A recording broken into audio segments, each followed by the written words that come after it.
हम आते हैं उल्टा, रिवर्स मैकेनिज्म। केले में खेत में क्या करना है उसके पहले हम मार्केट में क्या हो रहा है वो जान करके उल्टा आएंगे तो हम खेत में सुलटा कर पाएंगे। अगर इधर से गए तो गड़बड़ यह होगी कि गांव में जो कर रहे हैं या पड़ोसी जो कर रहा है वो हमें करना पड़ेगा। तो इधर से हम बात नहीं करेंगे, हम बात करेंगे मार्केट को क्या पसंद है। पैसे तो मार्केट देगा ना, हमको पैसे ज्यादा चाहिए तो मार्केट को जो पसंद है वो करना पड़ेगा। पौधे बेचने वाले को जो पसंद है, पड़ोसी को जो पसंद है वो नहीं करना है। केला मार्केट में जाएगा तो मार्केट क्या करता है। एक्चुअली मेरे मित्र के, हमारे पार्टनर्स के कुछ राइपनिंग चेंबर है दिल्ली, चंडीगढ़, हरियाणा। आप जब कभी वहां जाओ तो मैं आपको एड्रेस दूंगा हमारे राइपनिंग चेंबर का। तो राइपनिंग चेंबर में क्या होता है, ठेले पे क्या होता है, ये सारी रामायण मेरे को पता है। मैं आज सब आपके साथ शेयर करूंगा तो आपको एक एक बात समझ में आएगी कि एक्चुअल में व्यापारी चाहता क्या है। ठीक है, व्यापारी मतलब कौन, लास्ट एंड कहां पर है, जो ठेले पर केला बेच रहा है। ठीक है, उदाहरण में अपने भारत की बात करता हूं। ज्यादा पैसा आता है दिल्ली, चंडीगढ़, हरियाणा, जयपुर। अगर आपका यहां का केला वहां जाता है तो, क्योंकि उधर केला होता नहीं, तो आपका केला वहां जाएगा तो पैसा वहां से ज्यादा आएगा। आपका केला यही नंदुरबार बिकेगा या सूरत कामरेज बिकेगा तो उतना पैसा नहीं आएगा जितना पैसा लंबी दूर जाकर के जिन क्षेत्रों में केला होता नहीं उससे आता है। अभी मेरे क्वेश्चन भी समझना, मुझे जवाब भी देना। ये जो केले का पौधा है,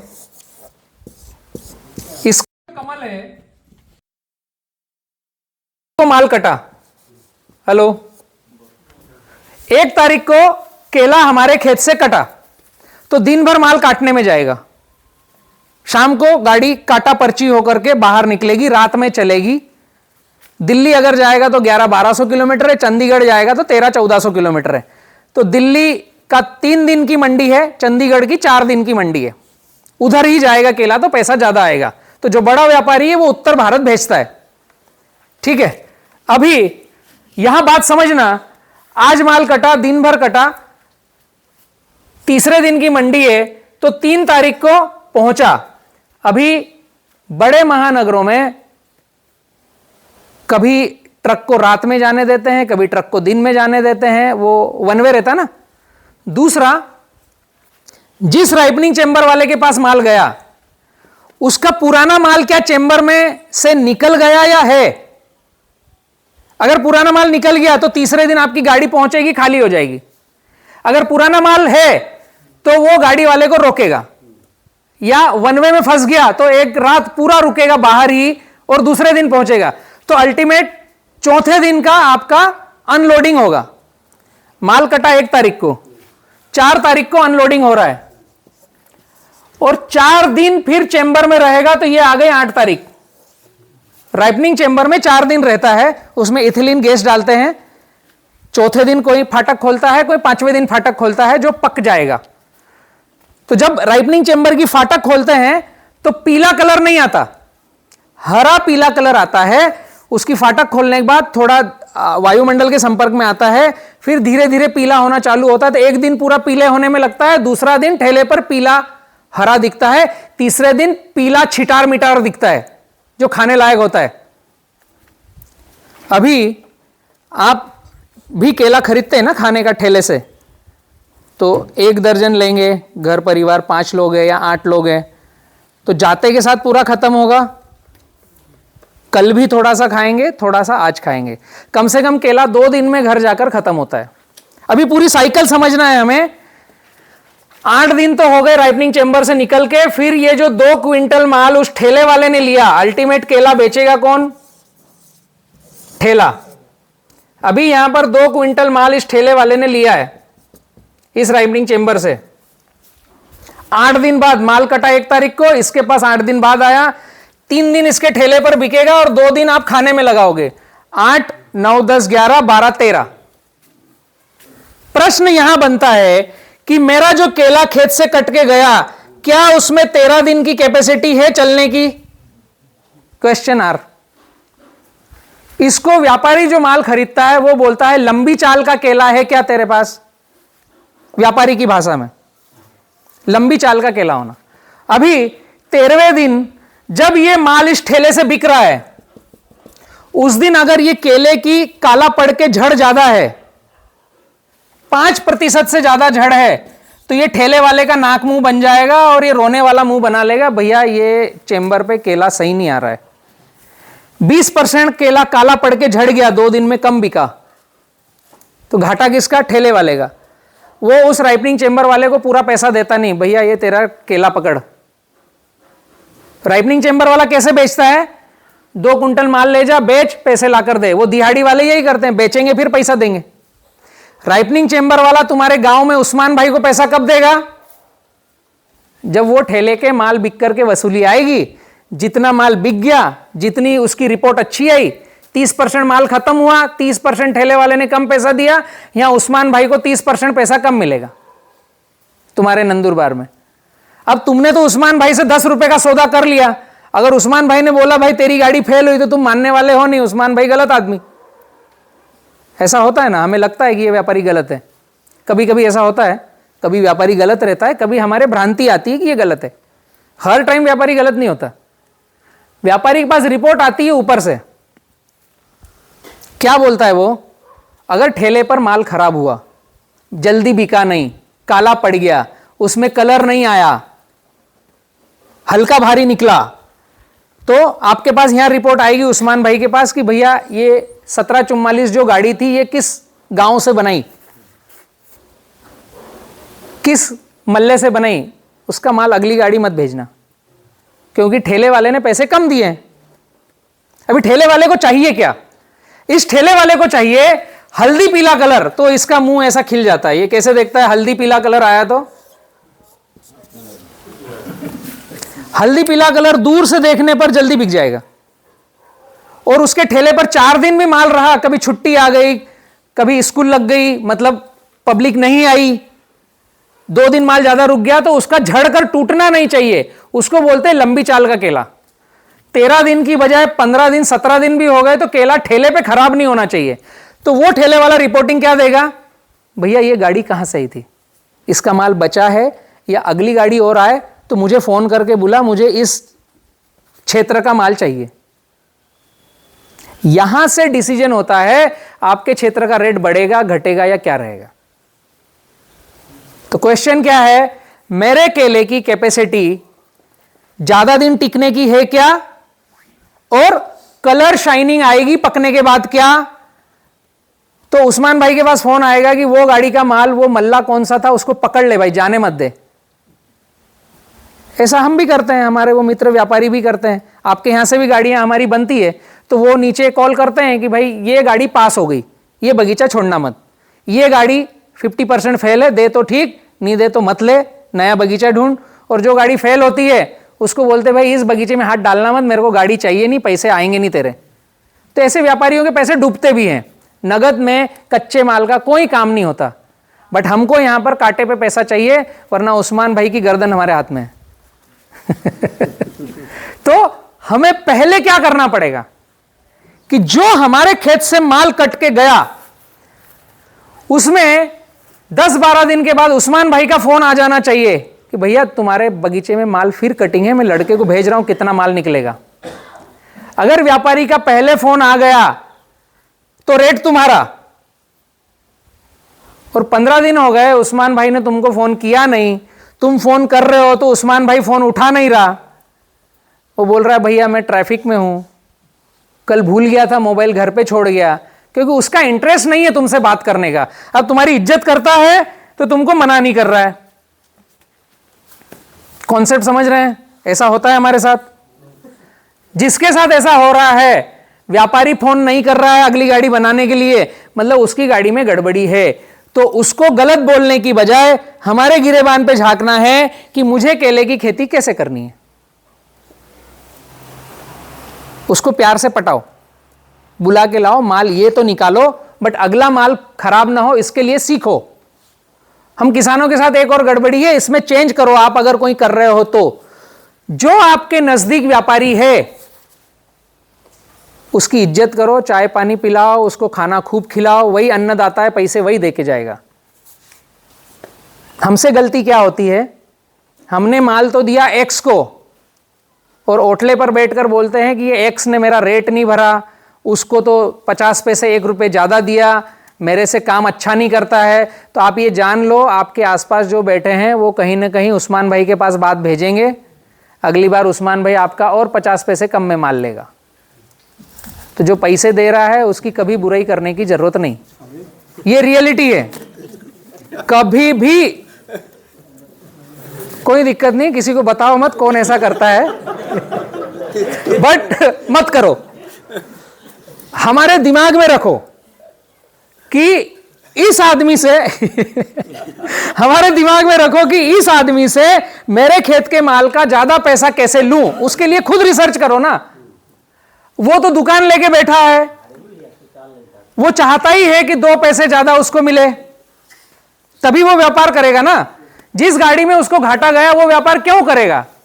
हम अगर व्यापारी हैं तो हम भी यही करेंगे। तो मुद्दा यह है कि हमारे खेत का केला लंबी चाल का हो, ज्यादा कलर शाइनिंग आए, वो कैसा बने, शुरुआत वहां से होगी। अब ये शुरुआत को पकड़ेंगे तो हमारे खेत में ग्राफ क्या लगाएं उसको मैच कर पाओगे। हमने ये डिसाइड किया कि मेरे खेत का केला लंबी चाल का हो। इसके एक कदम ऊपर की बात कि हमें केला एक्सपोर्ट करना है, तो एक्सपोर्ट में तो और 15 दिन से ज्यादा लगेंगे, आपको 22-25 दिन लगेंगे कि आपका केला कटा तो 20 दिन 22 दिन कैसे टिक जाए। हाँ, और एक्सपोर्ट में रिस्क है। जो व्यापारी माल काट के ले जाएगा वो आज माल भरा, 30 दिन बाद वहां बिका, 25 दिन बाद बिका, कभी वेशल नहीं है तो 28 दिन 25 दिन लगे। रिस्क पे आपके क्षेत्र का माल अच्छा खूबसूरत देखकर भर लिया, जब 30 दिन बाद रिपोर्ट आएगी, जब तक तो आपका बगीचा खत्म हो गया, अभी वो कुछ नहीं कर सकता एक्सपोर्टर, तो खराब होना था हो गया। अब वो केवल इतना ध्यान रखेगा कि अगली बार इस क्षेत्र का माल मैं नहीं लूंगा, वो क्षेत्र बदल देगा, वो गांव बदल देगा। इस गांव का केला सीगा टोका वाला है, गड़बड़ है, ऐसा अगर उसके माइंड में चले गया तो वो क्षेत्र बदलेगा। तो हमें अच्छे व्यापारी का क्षेत्र बदलवाना नहीं है, उसको टिका के रखना है और ज्यादा व्यापारी बुलाना है। वो बात कहां लिंक होगी ये समझ में आया? हमें क्या चाहिए केले में? हेलो, कलर और लंबी चाल। तो व्यापारी हमारे गांव में हमारे साथ टिकेगा, कलर और लंबी चाल।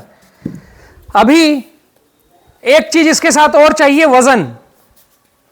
कलर, लंबी चाल और वजन, ये तीनों का कॉम्बिनेशन किया तो रेट अपने आप बढ़ेगा और पैसा ज्यादा मिलेगा। ठीक है, इन तीनों के लिए क्या करना पड़ेगा? जो केले का बंच है, ये जो पंजे देता है, क्या बोलते हैं उसको? पंजी, फनी।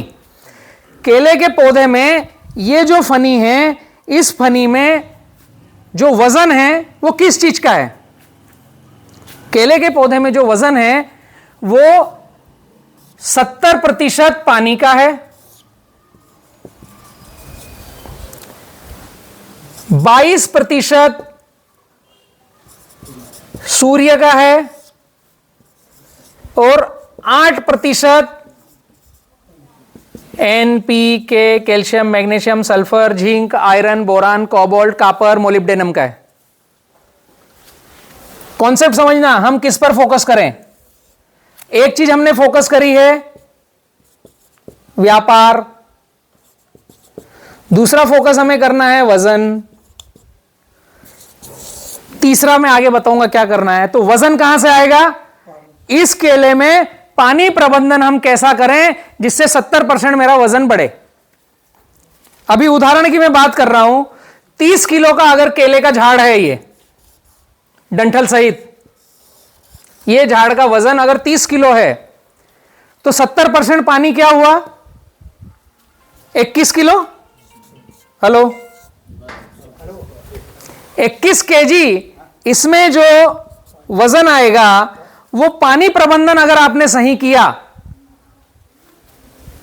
एक दाना यूरिया डीएपी पोटास नहीं डाला, मेरे से राइटिंग ले लेना आपने जाने से पहले, सही ग्राफ, महीने में एक बार गुड़ गोबर गोमातिर, कचरा मल्चिंग, ऊपर ड्रिप, और ठंडी से बचा लिया, गर्मी से बचा लिया, क्लाइमेट कंट्रोल, तो 20 किलो 21 किलो मेरे से लिखवा लेना आ जाएगा। एक दाना यूरिया डीएपी पोटास मत डालना, क्योंकि वो पानी प्रबंधन से रिलेटेड चीज है। जब इस 30 किलो को आप सुखाओगे तो 70% पानी उड़ जाएगा। अभी 22% क्या है? कैलकुलेटर है किसी के पास मोबाइल में? निकालो। 30 का 22% क्या आएगा?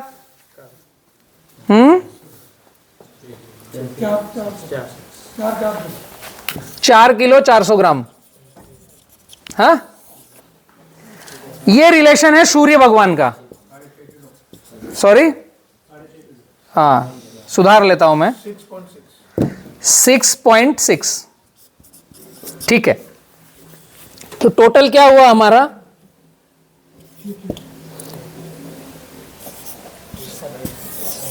27 किलो 600 ग्राम। सूर्य भगवान का क्यों रिलेशन है? जब आप केले के बंच को सुखाओगे तो पानी उड़ जाएगा, तो उसकी जो बायोमास बॉडी बचेगी वो 22% वजन आएगा। बायोमास बॉडी, सूखा कंकाल, वो कैसे बनता है? जब हम पौधा लगाते हैं और उस पौधे की पत्तियों पर फोटोसिंथेसिस होता है, सूर्य प्रकाश आता है, तो उसके अंदर हरा जो तत्व है उसका नाम है क्लोरोफिल। पौधा, हम खाद जो डालते हैं जमीन में, उसको जड़ों से वो खाना उठाता है और वो पत्ते में पहुंचाता है। पत्ते में सूर्य प्रकाश गिरने से क्लोरोफिल उस खाने को पकाता है और फिर पौधे की पूरी बॉडी में भेजता है। तो जितना ज्यादा पत्तियों पर सूर्य का लाइट आएगा, उतना ज्यादा आपका खाना पकेगा, उतना ज्यादा खाना पौधा नीचे से उठाएगा, और उतना ज्यादा पौधा अपनी बॉडी में लेगा, और उतना ज्यादा खाना आपके बंच में जाएगा, तो वजन बन के आएगा। अगर हमारा ग्राफ ऐसा है कि एक पत्ता दूसरे पत्ते के ऊपर ओवरलैप हो रहा है, तो ये जो छांव में पत्ता है ये खाना कम बनाएगा, जो धूप में पत्ता है ये फोटोसिंथेसिस ज्यादा करेगा और ये प्रकाश संश्लेषण से खाना ज्यादा उठाएगा और वजन में बदलेगा। समझ पा रहे हैं? तो 22% का रिलेशन है कि आपके खेत में लाइन से लाइन क्या रखें और पौधे से पौधे की दूरी क्या रखें, जिससे हर पत्ते पर सूर्य की रोशनी आए, धूप नीचे तक के पत्ते पर आए, ऊपर आए, मिडिल में आए। तो आपका 27 किलो का वजन का रिलेशन हो गया इन दो चीजों से। अभी बचा कितना 30 किलो में? 2 किलो 400 ग्राम। जो रिलेशन करता है NPK, calcium, magnesium, sulphur, zinc, iron, boron, copper, cobalt, molybdenum. हमारा केला लगाने के बाद दुकानदार से, एग्रोनॉमिस्ट से, जो मित्र पर्ची देकर जाते हैं 1000 पौधे पे क्या डालना है, उनसे प्रश्न क्या रहता है? क्या खाद डालूं, क्या ड्रेंचिंग करूं, मेरा वजन ज्यादा आना चाहिए। तो शुरुआत हम यहां से करें, प्रश्न को चेंज करें। हम पूछ ही गलत रहे हैं तो जवाब ही गलत आएगा।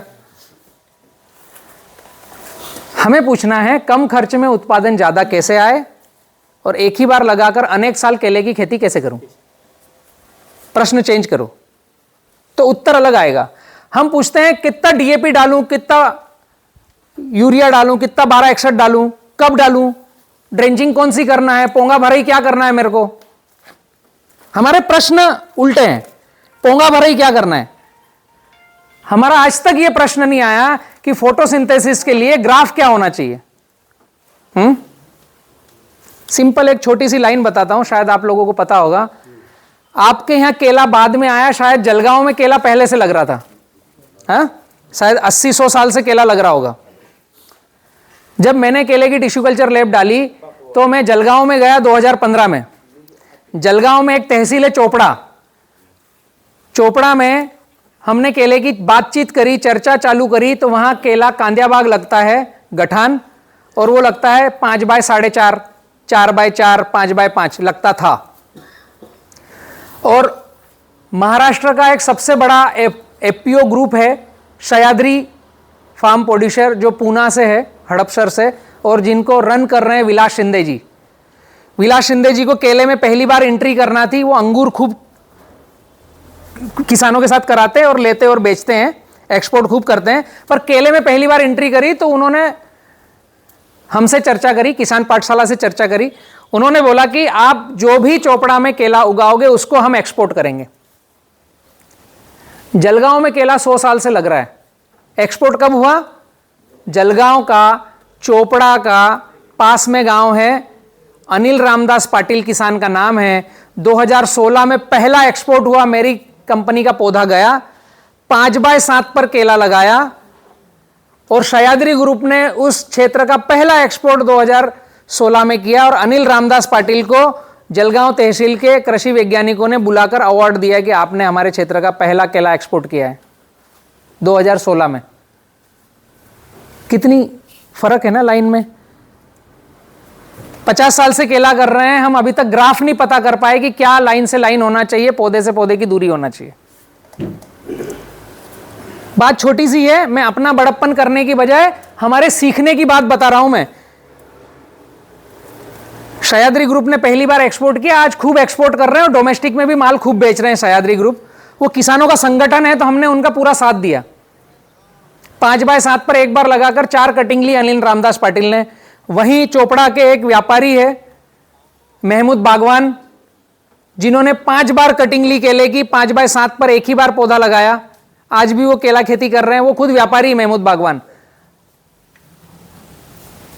तो ग्राफ पर हम बात करेंगे। हमने जब ये तय कर लिया कि केला लंबी चाल का होगा और हम सूर्य देवता से रोशनी से एनर्जी लेकर उत्पादन ज्यादा पकाएं, तो अब हम बात करेंगे कि केले का ग्राफ क्या होना चाहिए। कॉन्सेप्ट समझ में आया?